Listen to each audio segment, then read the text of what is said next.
Hi, I'm Hal Roberts. This is Bridge City News. Here's some of the top stories we've been following. A number of neighborhoods in Fort McMurray are being evacuated as a raging wildfire approaches the northern Alberta city. Alberta Health Services is being split up into 4 groups the province says will better serve Albertans. Health Minister Adriana LaGrange will have the details. And homeowners in Lethbridge will be hit by a property tax increase. We will explain how much more will have to be paid. Your nation, your province, your southern Alberta. From the heart of Lethbridge, it's Bridge City News with Hal Roberts. Thanks so much for joining us. A wildfire has forced around 6,600 residents to flee their homes in Fort McMurray. The regional fire chief, however, says this blaze is much different compared to the Horse River wildfire, also known as the Beast, which crippled the city back in 2016. As opposed to that fire, this one is burning along the surface of the ground and not roaring through the trees, so officials say it has much less fuel. Government officials say crews are working around the clock, dropping water on the fire, which has now grown to 210 square kilometers in size and continues to grow just south of the city. This fire is classified as out of control, burning over 20,000 hectares. The wildfire near Fort McMurray grew significantly on Tuesday, May 14th, bringing it closer to Fort McMurray and surrounding communities. Wildfire behavior was particularly aggressive due to shifting winds, leading to growth in multiple directions and large smoke columns. Alberta wildfire personnel are actively responding to wildfire, including air and ground suppression efforts and fire guard construction near the northeastern section of the wildfire and along the power line west of town. Heavy equipment operators helped to break up the fuel sources, and we had 3 night vision equipped helicopters as well as air tankers and helicopters dropping water on the active edges of the wildfire. Working with the regional municipality of Wood Buffalo, we are actively setting up structural protection in Fort McMurray, Gregoire subdivision, as well as the Gregoire First Nation and industrial facilities. Meanwhile, BC's wildfire service says gusty winds could fan aggressive behavior in the north, where a number of out-of-control blazes have forced thousands of people from their homes. Officials say winds could pick up in the Fort Nelson area, where an 84 square kilometer blaze has been threatening the town. The community of around 4,700 has been evacuated since Friday, along with various First Nations communities. Fire officials say they're also dealing with a wildfire north of Fort St. John. Wildfires this year have already burned more than 2,300 square kilometers in British Columbia, with the majority caused by human activity. The Parker Lake wildfire is not the only wildfire in the area. The Patrick Creek wildfire was impacted by forecasted northwesterly winds on May 12th, which created significant growth and extreme fire behavior throughout the day on May 12th and into the morning on May 13th. This aggressive rate of spread and fire growth now places the Patrick Creek wildfire 25 kilometers north of Fort Nelson. As of 1700 on May 14th, the Patrick Creek wildfire does not pose an immediate threat to Fort Nelson, but that can rapidly change if the area receives strong northerly winds and continuous dry conditions. The BC Wildfire Service says there are 128 active wildfires burning in British Columbia, with 15 that are burning out of control.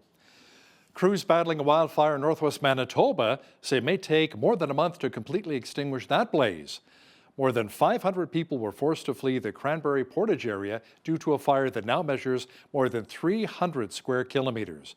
Manitoba Premier Wab Kinew has promised the province will step in and help with things such as housing, food, and other necessities. You know, we could use a lot more rain in many areas of Western Canada right now. It has been so dry.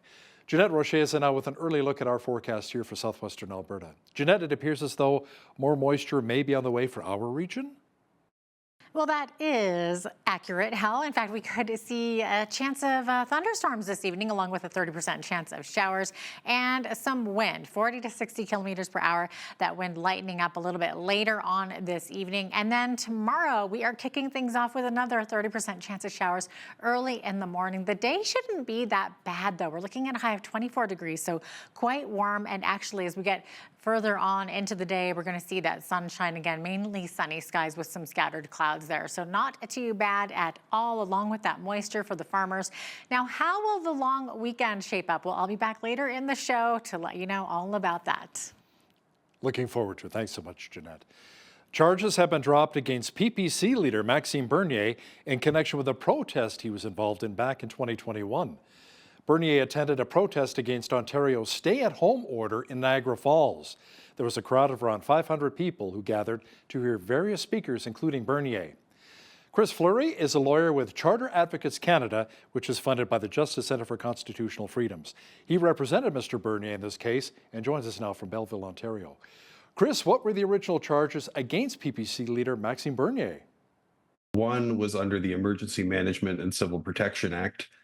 He was charged with breaching the stay-at-home order, and many Ontarians like to forget this period of history, but there was a period where for about 8 weeks, every resident of Ontario had to remain in their residence unless they could justify leaving under one of 29 enumerated grounds within that piece of legislation. So, for example, going to the grocery store or walking your dog was acceptable, exercising outside.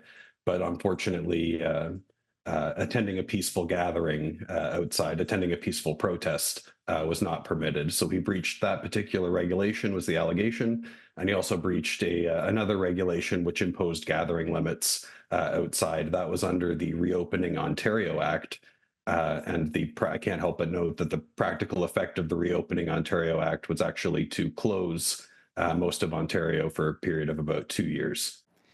So what reasons did the Crown give for withdrawing the charges? They withdrew the charges after Mr. Bernier made a charitable donation within the Niagara region. This is a method of proceeding that's commonly called diversion, where a person agrees to undertake certain activities before a charge is withdrawn. So what will this mean really moving forward for other Canadians who participated and were charged at rallies protesting government mandates during the pandemic?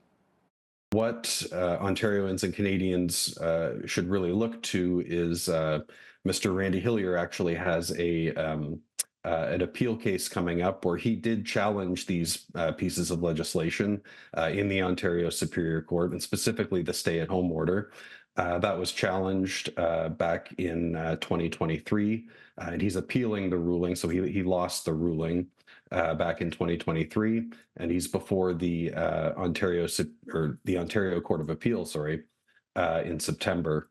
And that is something that Canadians are going to watch in terms of deciding the constitutionality of the stay-at-home order and really setting a precedent with regards to attending a peaceful protest in Canada and the government's ability to restrict that. Thanks so much, Chris. That was Chris Fleury, a lawyer who represented PPC leader Maxime Bernier in his fight against fines received during Ontario's stay-at-home order back in 2021. The Alberta government says it is restructuring Alberta Health Services and creating 4 new organizations. They will be for primary care, acute care, continuing care, and mental health and addiction. The UCP says if passed, the Health Statutes Amendment Act would allow the government to take the next steps to refocus the provincial healthcare system. They say the changes will cut down on long waits for urgent care and help Albertans find a primary care provider. We are poised to usher in an era of efficiency, accessibility, and patient-centered care. The amendments proposed in this act are not just bureaucratic changes. They represent a fundamental shift in how we approach healthcare in Alberta. By updating legislation to enable better governance and oversight of healthcare, we are laying the foundation for a stronger, unified provincial healthcare delivery system. Alberta NDP leadership hopeful Jody Callahoo-Stonehouse spoke out against the federal carbon tax. She says when it comes to the levy, big industry and not the average everyday Albertan should be penalized. It doesn't make sense to penalize citizens. That's not the strategy. And what we've seen with the carbon tax is that it hasn't been implemented in a way that it's working. It needs to be polluter pay.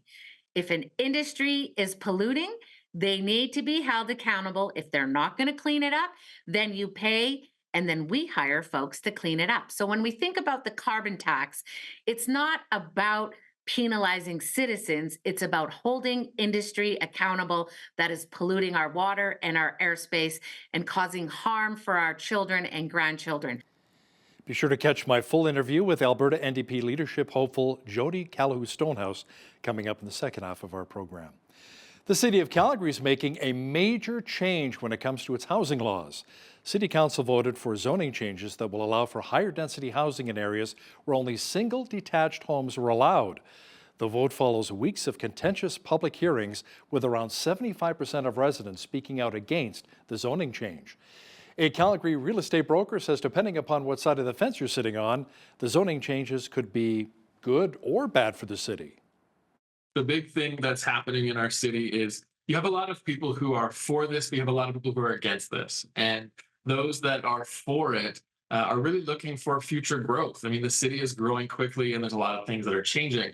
And those that are against it, they really want to preserve what they've already built. And so there's this dynamic that's happening in the city that I truly believe only time will tell, because it really does depend on the reactions and what happens in our city moving forward. Well, here in Lethbridge, an unpleasant surprise will soon be hitting mailboxes for homeowners, a property tax hike. City Council voted to approve its 2024 property tax and supplementary property tax rate bylaw. The municipal portion will increase by 5.1% this year. The provincial education tax levy is set to go up by an average of 6.04%. That includes a 7.26% rise for residential property owners and a 2.82% increase for commercial and industrial. As for the Green Acres tax levy, which funds seniors housing, it'll go up by 4.72%. Now, in addition to the rise in tax levies, the city says the average residential property value increased by 5.3%, so double whammy. Multifamily units went up by 8% and non-residential by 6.2 points. All 2024 property tax notices will be mailed out on May the 29th. A man and woman from Lethbridge have died as a result of a collision which took place in the municipal district of Willow Creek on Tuesday. Police say the crash involved two Dodge Ram pickup trucks and a Honda Civic on Highway 519 near Range Road 255. They say upon arriving at the scene, a 35-year-old man and a 31-year-old female passenger of the Civic were found dead. The driver of one of the Dodge Ram pickup trucks sustained no injuries, but the driver of the other Ram truck suffered serious injuries and was taken by ground ambulance to a Calgary hospital. The cause of the collision involving all three vehicles remains under investigation. A North America-wide road check campaign is underway for truckers. The Commercial Vehicle Safety Alliance is organizing a safety inspection blitz. Now, here in Alberta, the annual event will see members of the Alberta Sheriff Highway Patrol inspect hundreds of additional commercial vehicles and their drivers for compliance with federal and provincial regulations at vehicle inspection stations throughout Alberta. And they have a primary focus that they focus on each year. And this year it's the tractor protection valve, which is the air brake system, and also alcohol and substance abuse issues. Overall, we're supportive of it. I mean, some people don't like it. You get pulled over, you get held up and things like that at different scales and everything. But overall, our focus is on safety. And we value that, because when we get a safety, when we get that inspection and we get passed with flying colors, it goes on our company profile, which is available on a website. So if someone wants to hire our company, they can look on that website and say, oh, wait a minute, this guy's got a bad safety record, so maybe I'll hire somebody else. This year's Safety Inspection Blitz is on now until May the 16th. The Southern Alberta Art Gallery has opened a brand new inspiring exhibition block. The Associate Curator, Adam Whitford, says the art being showcased is from students kindergarten through grade 12 here in Lethbridge. The Art Gallery's longest running program, Arts Alive and Well in the Schools. So it's the 47th year of this ongoing exhibition program, which started just the year after SAG opened. So started in 1977.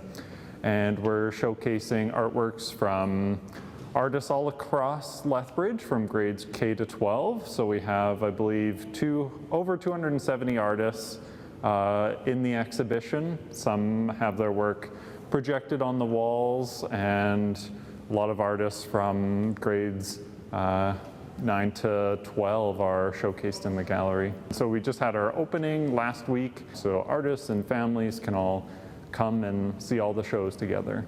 Probably a good estimate of 17,000 artworks from students in Lethbridge. Arts Alive and Well in the Schools will be running until June the 15th. Tourism Lethbridge hosted a VIP tour for frontline workers at top Lethbridge attractions.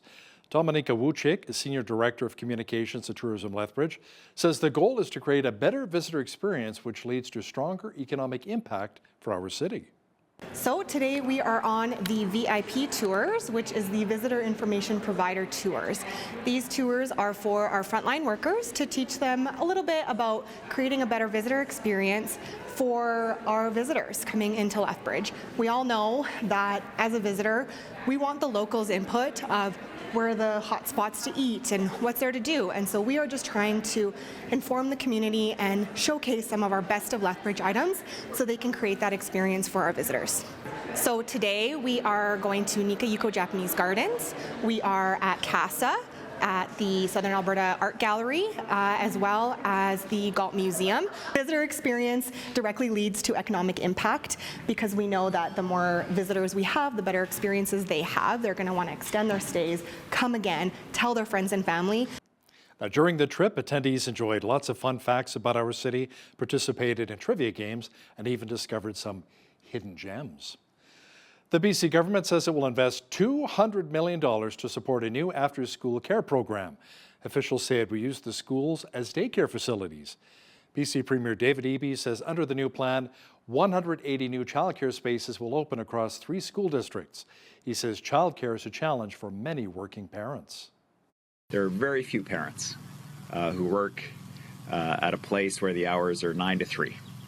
And so even when your kid is done daycare and goes into the school system, you're still looking for that critical care both before and after school care. That stress of trying to manage pick-up and drop-off schedules and who's looking after and who's going to can and should be resolved with an integrated childcare system in our province. So what do Canadian Christians actually believe? That was the title of a recent study by Cardis, a Christian think tank, which asked Christians a number of faith-based questions, one of which asked if Christian moral teachings should evolve with society's attitudes. Over 70% of Catholics and 61% of mainline Protestants agreed. Reverend Dr. Andrew Bennett from Cardis conducted the study. He explains why this change in attitude towards truth has taken place. And we see truth as something that is subjective, all about me and not objective, existing despite what my opinions might be. We can get into this situation where we think, oh, well, I mean, if society thinks that something is true or something that is good, or the law, for example, says that euthanasia is okay, or same-sex marriage is okay, or some of the real hot-button issues of our day, if the law says that that's true, well, then it must be true. And so people accept that without looking at it through the lens of Christian tradition or through the lens of an anthropology, how we understand the human person that is informed by Christ. Catch more of that interview with Dr. Andrew Bennett from Cardis and BCN's Jeanette Rocher coming up later in our program. Well, we had sun mixed with clouds, but still fairly warm here in Lethbridge, and it appears as though more rain clouds may be moving into our region. A full look at the weather pictures coming up.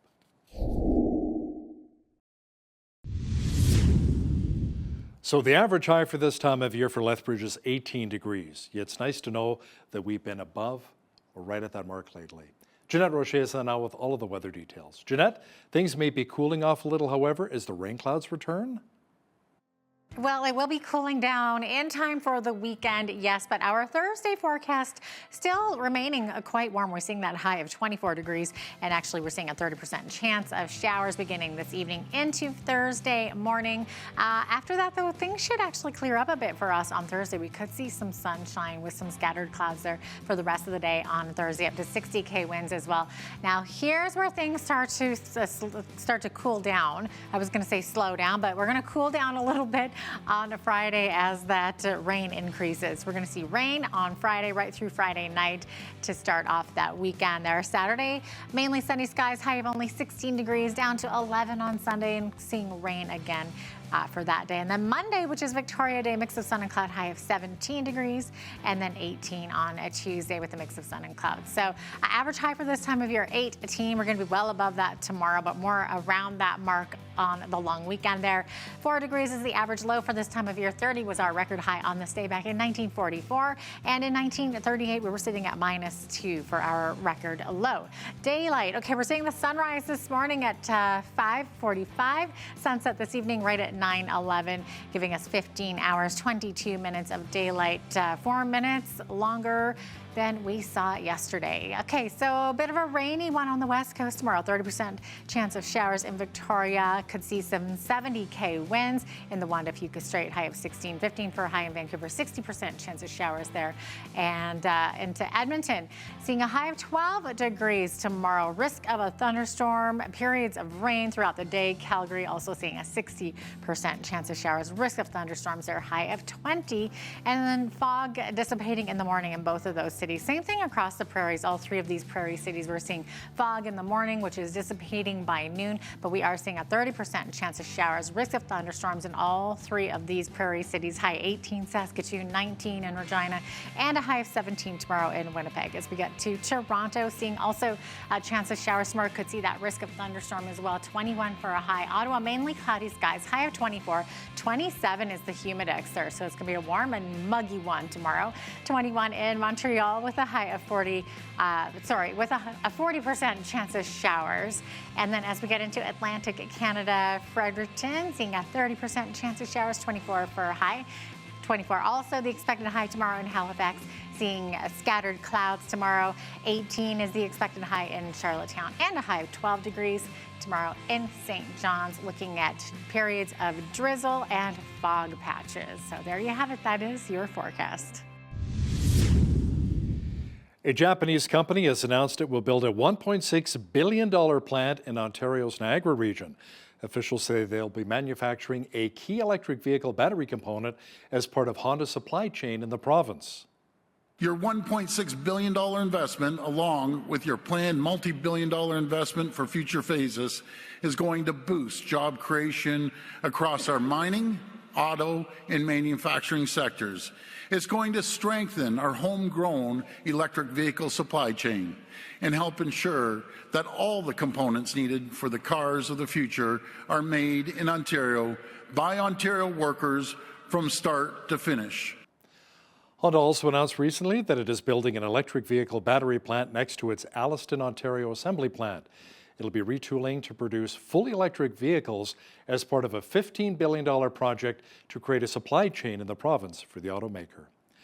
Boeing has been losing aircraft orders in the months since a door plug blew out of one of its planes back in January. The aircraft manufacturer says it received orders for only 7 aircraft last month, an unusually small number. To make matters worse, those sales were outnumbered by canceled orders for 33 aircraft. Most of those cancellations are due to the shutdown of Canadian discount carrier Lynx Air. Now here's a look at today's markets. The TSX was up 41 points on the day to finish at 22,284. The Dow was up 349 points to 39,908. The S&P 500 was up 61 on the day to 5308. And the Nasdaq was up 231 points to 16,742. West Texas Intermediate Oil was up 61 cents to 78.63 US per barrel. Natural gas was up 7 cents to 242 US. Gold was up 27.88 on the day to 23.85.99 US an ounce, and silver was up $1.05 to 29.67 US an ounce. Feed wheat is at $9.53 per bushel. Barley's at $6.42, canola's at $14.85, and corn is at $7.95 per bushel. Live cattle June contract was up 8 cents to $178.25. Feeder cattle were down 13 cents to $243.15, and lean hogs were down 83 cents to $97.50. The Canadian dollar was even over the past 24 hours at 73.52 US.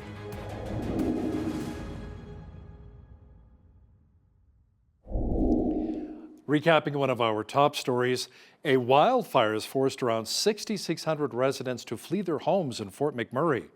The regional fire chief, however, says this blaze is much different compared to the Horse River wildfire, which crippled the city back in 2016.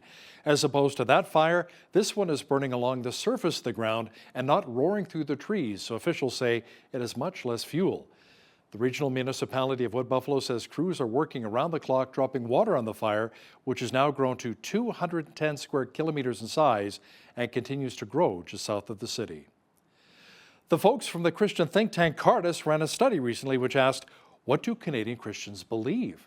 Reverend Dr. Andrew Bennett, who ran the study, will have the answer to that question momentarily. When you see news happening in your community, be sure to drop us an email at info@bridgecitynews.ca. Also, be sure to visit our website anytime to check out a number of stories and interviews.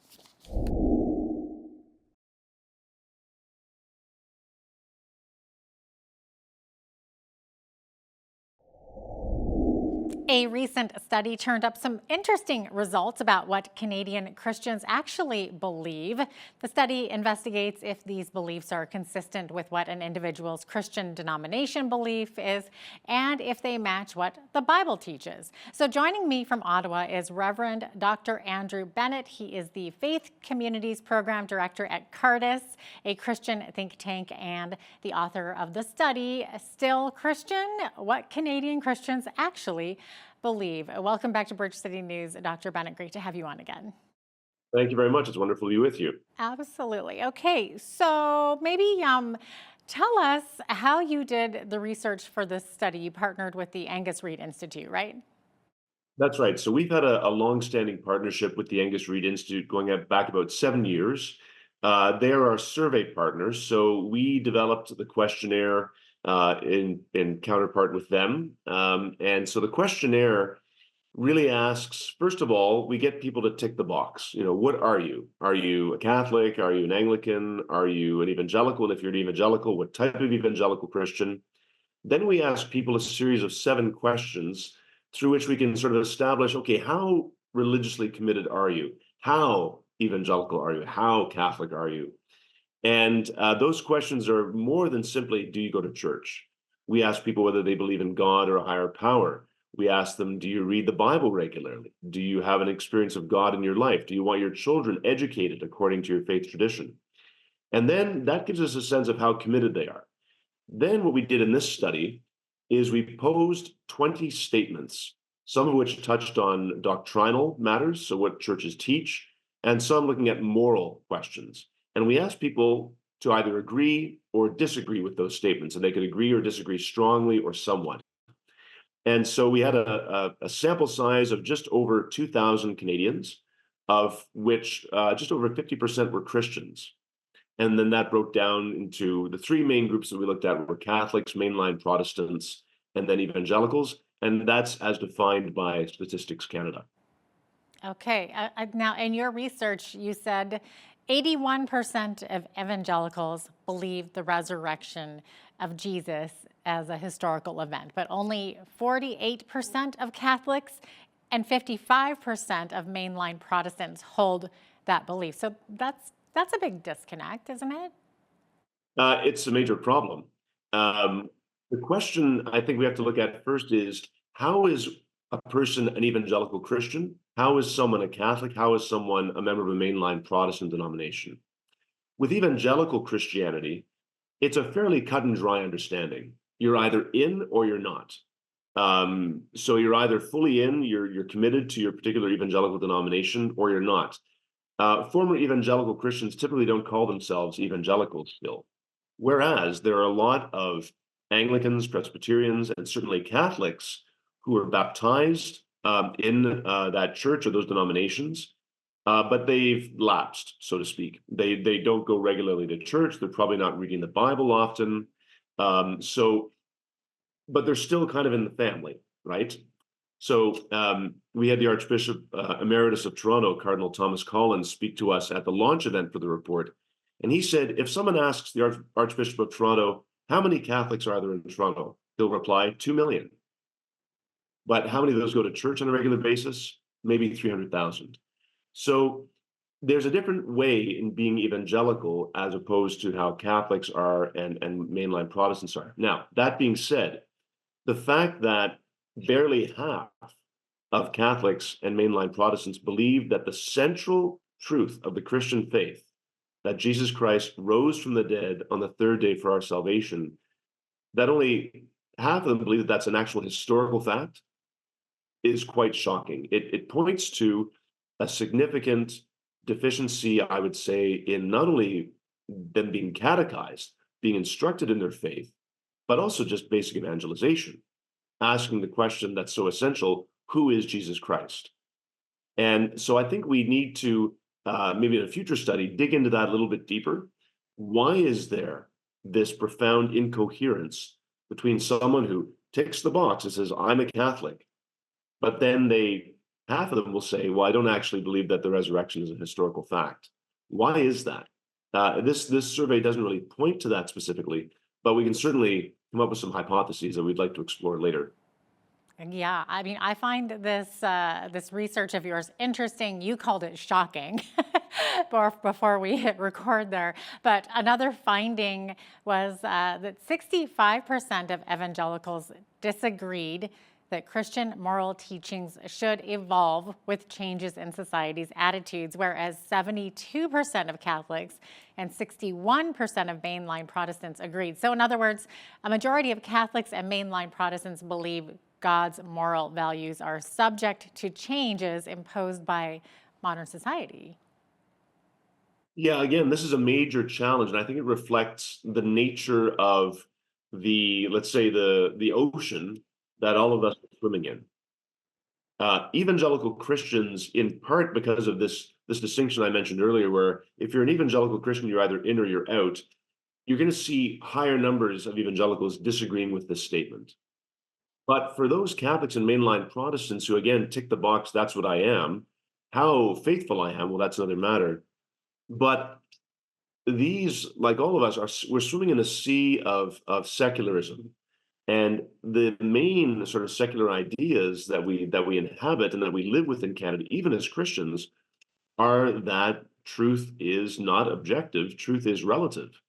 That you can have your truth, I can have my truth. Well, of course, from a Christian perspective, that's nonsensical. We believe that truth is not a set of ideas that fluctuates with the age or that changes with the wind, but rather truth is a person. Truth is Jesus Christ. But when we kind of divorce ourselves from that objective reality of what is truth, Pontius Pilate's eternal question, what is truth? When we divorce ourselves from that and we see truth as something that is subjective, all about me and not objective, existing despite what my opinions might be, we can get into this situation where we think, oh, well, I mean, if society thinks that something is true or something that is good, or the law, for example, says that euthanasia is okay, or same-sex marriage is okay, or some of the real hot-button issues of our day, if the law says that that's true, well, then it must be true. And so people accept that without looking at it, through the lens of Christian tradition or through the lens of an anthropology, how we understand the human person that is informed by Christ. And so I think, again, Catholics and Protestants, mainline Protestants, have been more willing, unfortunately, to embrace that subjectivism, that individual autonomy that exists in the secular world. Again, by I think not being as well formed as they could be in their own Christian tradition. Okay, well, one of the part of the study that I found most surprising was a finding that younger Canadian Christians display a stronger commitment to the teachings and practices of their faith compared to older generations. So can you maybe unpack that for us a little bit? Certainly. What we found consistently across various of the doctrinal questions and some of the moral questions is that in the 18 to 34 age cohort, there is both, and we know this from past studies we did with the Angus Reid Institute, there's a greater percentage of people in that age group who are not religious. They're not religiously engaged at all, much higher than the general population. But there's also a larger number of them, often to a degree of up to 5 or 6%, if memory serves me, who are more religiously committed than their parents' generation or their grandparents' generation. So why is this? I think because now there is no social pressure to be in church. There's no cultural reality that says, well, to be a good person, to be a faithful person, you need to be a Christian, or whatever the argument might be. That's no longer present. The world is telling most people, well, you don't need to be a Christian to be a good person. You don't have to believe in an objective truth to live a full and rich human life. But what we're seeing is that more and more young people are challenging that view of the world, that sort of secular, individualistic, materialistic view of the world, and saying, well, that hasn't done me much good. And I'm looking for something that is true. I want something that is not about me, but about something transcendent that goes beyond me, that I can enter into and live authentically and with integrity. And so I think we're seeing maybe the dawn of a new religious age, especially amongst younger Canadians. And those of us that are active in pastoral ministry, working in churches as pastors, as ministers, as priests, as deacons across the country, I think many of us would tell you that we're seeing this play out in the pews, that younger Canadians who have felt sort of adrift in this sea of secularism are coming back to the church, often as totally blank slates. They don't really know much about Christianity, but when they discover a Christian faith that is lived authentically and with great integrity, they gravitate towards it like moths to a flame, and they want to live it out fully. And so I think this survey again reveals that they want to live something that is true, not something that is relativistic. Mm-hmm. Were there any other findings that surprised you with this? I was a little bit surprised. We asked a question about whether the government or the church is the primary sort of keeper of people, as the primary purveyor of social services. Should the government be doing that, or does the church have a particular responsibility to care for the poor, to help the elderly, to visit those in prison, everything that's mentioned in the gospel? And again, there's a significant cleavage between evangelical Christians and then mainline Protestants and Catholics on the other side. But even still, there was certainly a significant number of evangelicals who bought into this idea that no, government has the primary responsibility for social justice, if we want to use that language, or has the particular responsibility for charitable works. Well, government can have some role, and it's important that government have that role, but the church also has a role. And the church and government need to work together, as they have for many, many decades, to fulfill the needs of society. But it can't just be government, because government often is not able to get to the most local level where people need the greatest care. It's the churches and other religious communities that are running the 12-step programs in the church basement, or the refugee resettlement programs, or providing care for new mothers, or helping people with English as a second language, or the Boy Scouts or the Girl Guides. I think most Canadians know that in their local community, there are various churches and perhaps synagogues and gurdwaras that are fulfilling those roles. I wrote an article some years ago that was entitled, "Will the State Hug Me When I Die?" No, because the state can't do that. That's not the role of the state. That's the role of the Christian community and of the people that we are closest to. And so we have to, I think, have a much more nuanced understanding of the interplay between church and state. It can't just be the state, nor can it simply be just the church. But given the nature of our pluralist society, the two need to work in concert with one another. But as Christians, we know that as members of the body of Christ, as members of the church, we have a particular responsibility, as our Savior calls us, to care for the poor, the sick, the marginalized, those in prison, and so forth.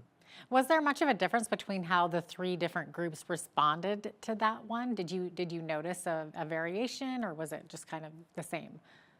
Again, there was that similar cleavage between evangelical Christians who were largely a little bit concerned about placing the state first, but mainline Protestants and Catholics really have sort of accepted what we might call a statist idea, that the state is ultimately responsible for caring for those in need.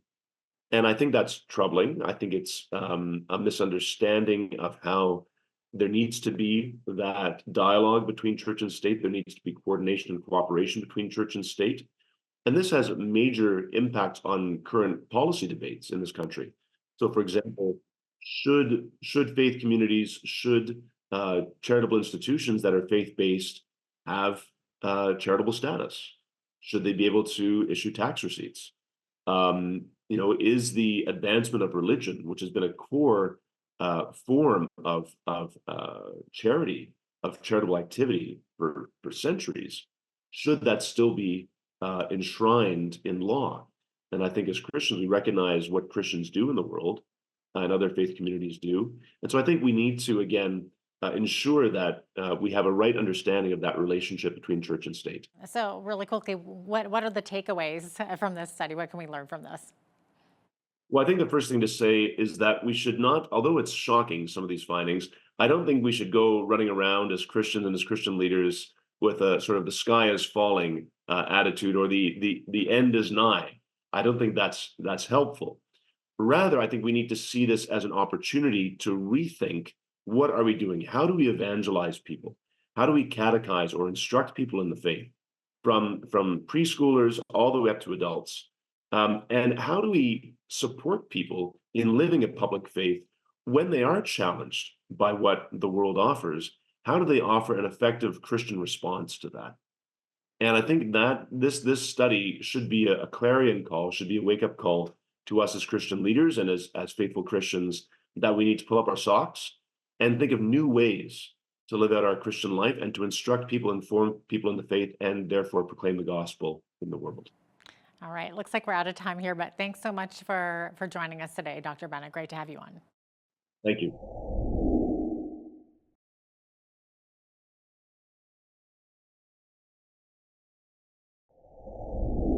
Five people are hoping to be the one to replace Alberta NDP leader Rachel Notley on June the 22nd.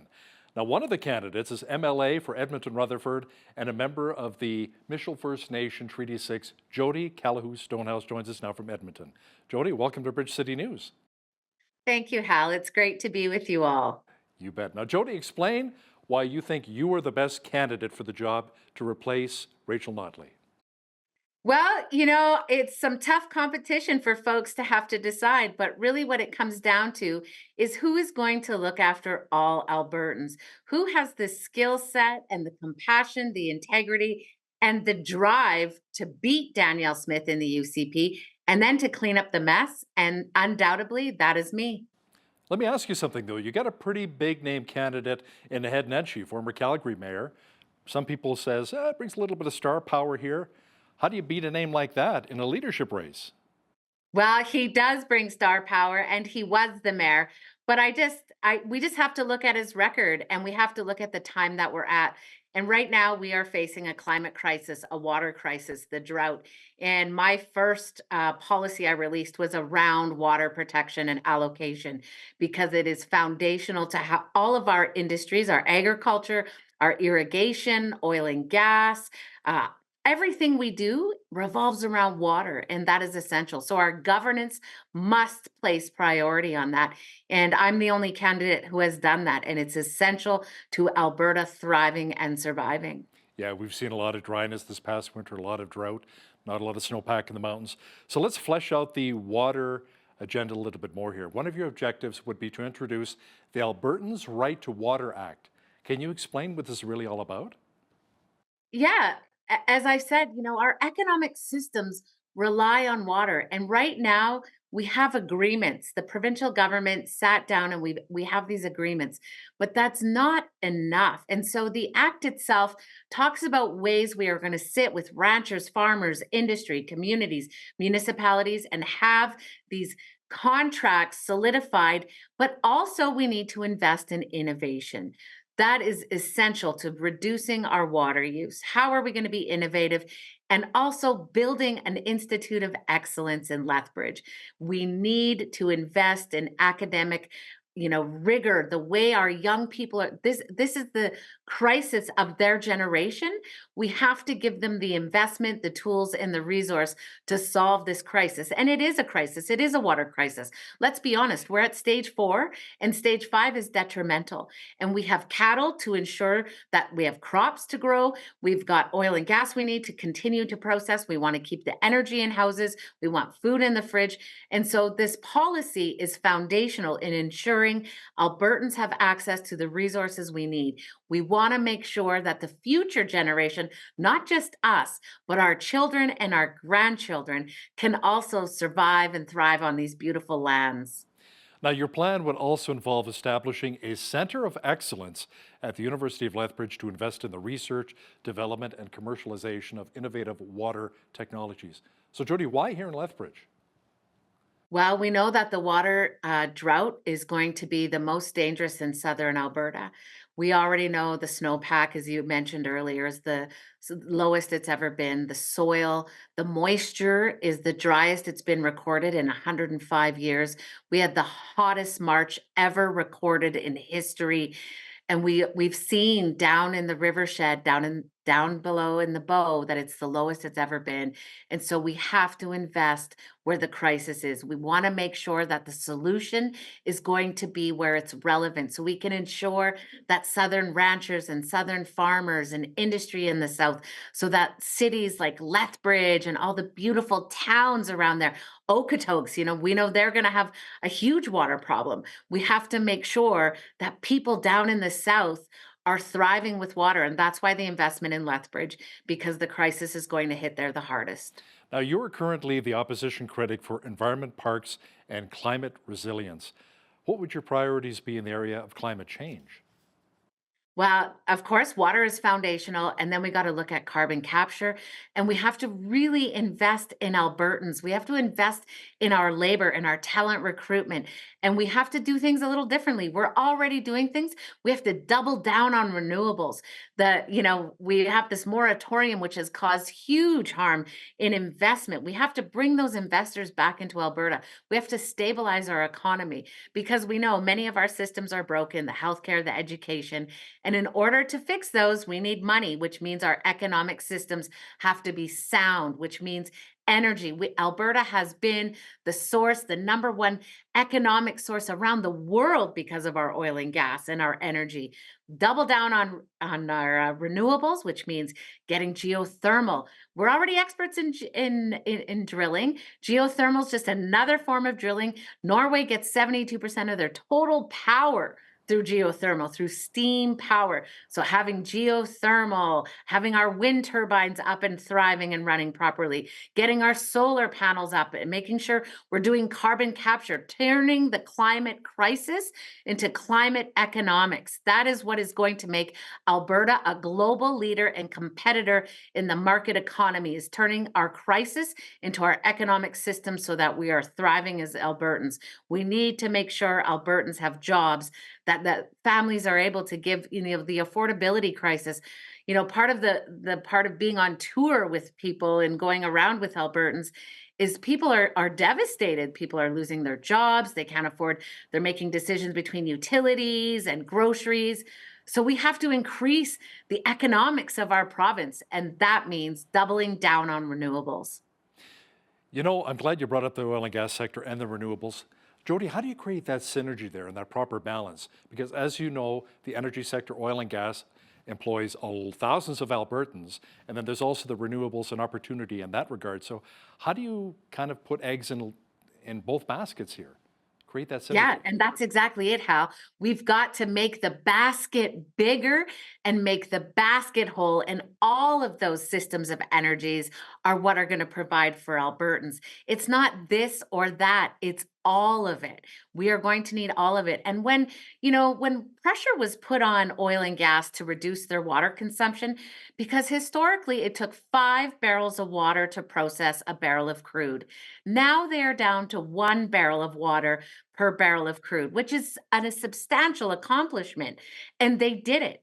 And they can do it again. And Syncrude and Suncor, they are going to be partners in how we diversify our economy. They also know they want to do things differently, because everyone wants their grandchildren to be able to survive and have clean drinking water and air they can breathe. We don't want forest fires all summer. No one wants that. So industry also is just as deeply invested in the transformation. And now we need a government that supports industry, that supports our workers, and that unifies the energy sector. And that's what I'm going to do as leader. So affordability and economic stability is always an issue here in Alberta. You have an interesting proposal you're calling the Alberta Royalty Dividend. Jody, explain how Yes. that works. Well, we have to act like owners of our resource. When we think about when Lougheed was in government, we were getting 27 cents per dollar when the oil was big, and now we're down to 20 cents. We are owners of this resource. Let's act like owners. And that means ensuring the royalties are getting to Albertans, ensuring the royalties are getting in your pockets as Albertans. Because right now we are seeing huge profit margins going to CEOs outside of employees being paid and staff being paid. And we have not seen a raise for staff workers and employees of oil and gas, but we have seen existential amounts of money leaving the province and the country in profit margins, with those profits belong to Albertans in our province and in our territory. That means reallocating and renegotiating agreements with industry to ensure Albertans are getting their share of their royalties, of their resource. But it also means we are going to be accountable for our resource and clean up our mess. With record profits that we've seen, we also have record pollution, which means about being innovative and creating an industry, creating jobs for Albertans to clean up the contamination. We've seen record profits with record contamination, means let's create this as an opportunity. Let's create jobs for Albertans. You know, recent polls have showed that the majority of Canadians are dead set against the carbon tax. It's hurt so many industries, including our farmers that use natural gas to heat their barns, dry their grains, and so forth. What are your thoughts when it comes to the federal carbon tax? It doesn't make sense to penalize citizens. That's not the strategy. And what we've seen with the carbon tax is that it hasn't been implemented in a way that it's working. It needs to be polluter pay. If an industry is polluting, they need to be held accountable. If they're not going to clean it up, then you pay, and then we hire folks to clean it up. So when we think about the carbon tax, it's not about penalizing citizens, it's about holding industry accountable that is polluting our water and our airspace and causing harm for our children and grandchildren. So yes, it can work, but we need to get the science so that we are tracking pollution properly and that we are holding industry. So I believe in polluter pay. So in other words, let's change the focus and not penalize the average everyday Albertan. Jody, when someone buys a membership with the provincial NDP, you automatically become a member with the federal NDP. And they're connected now. Some people don't really like the idea of being connected to Jagmeet Singh. He hasn't really been much of an opposition leader, some people would argue, and propping up and supporting the Liberal government here. So how can you create some separation, or do you even want that from the federal NDP? Well, I think that's a very important decision to be made, Hal, by the members of the New Democrat Party. That is a decision that needs to be made by all the caucus members, by MLAs, and by the members of the party itself. That is to be up for debate. We need to flush it out. Are we connected? Are we relevant? Are we relational? Are we doing good work together? Do we have the same values? Will this change when a new leader for the federal party changes? These are questions we have to talk about and be honest with one another. And as the leader, I will make the decision based on how the citizens choose. Now, Jody, being a First Nations person, what are your thoughts on achieving reconciliation, not only here in Alberta, but across the country? Oh, Hal, this is such an important question. And we're seeing such amazing work transform around the country and in Alberta. We're seeing so many acts of reconciliation where communities are working together. We see it down south in Lethbridge. We're seeing it up north. We're seeing, Indigenous knowledge and wisdom. I mean, we've been living sustainably on our homelands for time immemorial. And so now it's time to draw on that ancestral knowledge so that all of us can survive as our ancestors intended when they sat together in treaty. As long as the sun shines and the grass grows, we're supposed to live together as relatives. Well, the rivers are going to stop flowing. So what are we going to do as relatives to fix the problem for all of us? And this really is about reconciliation. It's about ensuring that all of our children and grandchildren have a bright future right here in our beautiful province. And that everybody has access to clean drinking water. That's key as well. Right. Now, Jody, the housing crisis continues across the nation. There seems to be debate within party ranks as to whether or not rent control would bring a net benefit to Albertans. How do you see it? Rent control, as I see it, is a band aid to a systemic issue. Let's put on a band aid to stop the hemorrhaging, but let's get to the root of the issue, which is affordability and creating housing that is affordable.